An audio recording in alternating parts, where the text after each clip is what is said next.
The Lives of the Saints by Father Alban Butler, March 8th, St. John of God, founder of the Order of Charity, A.D. 1550. St. John, surnamed of God, was born in Portugal in 1495. His parents were of the lowest rank in the country, but devout and charitable.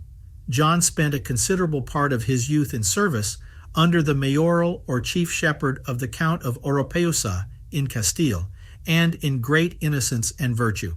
In 1522, he listed himself in a company of foot raised by the Count, and served in the wars between the French and Spaniards, as he did afterwards in Hungary against the Turks, while the Emperor Charles V was King of Spain.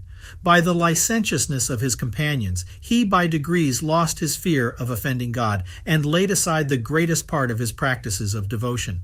The troop which he belonged to being disbanded, he went into Andalusia in 1536, where he entered the service of a rich lady near Seville in quality of shepherd. Being now about 40 years of age, stung with remorse for his past misconduct, he began to entertain very serious thoughts of a change of life, and doing penance for his sins. He accordingly employed the greatest part of his time, both by day and night, in the exercises of prayer and mortification, bewailing almost continually his ingratitude towards God, and deliberating how he could dedicate himself in the most perfect manner to his service. His compassion for the distressed moved him to take a resolution of leaving his place and passing into Africa, that he might comfort and succor the poor slaves there, not without hopes of meeting with the crown of martyrdom. At Gibraltar he met with a Portuguese gentleman condemned to banishment, and whose estate had also been confiscated by King John III. He was then in the hands of the king's officers, together with his wife and children, and on his way to Ceuta in Barbary, the place of his exile.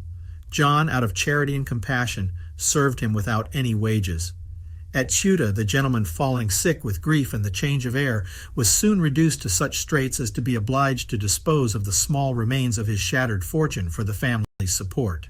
John, not content to sell what little stock he was master of to relieve them, went to day labor at the public works to earn all he could for their subsistence. The apostasy of one of his companions alarmed him, and his confessor telling him that his going in quest of martyrdom was an illusion, he determined to return to Spain. Coming back to Gibraltar, his piety suggested to him to turn peddler and sell little pictures and books of devotion, which might furnish him with opportunities of exhorting his customers to virtue. His stock increasing considerably, he settled in Granada, where he opened a shop in 1538, being then 43 years of age.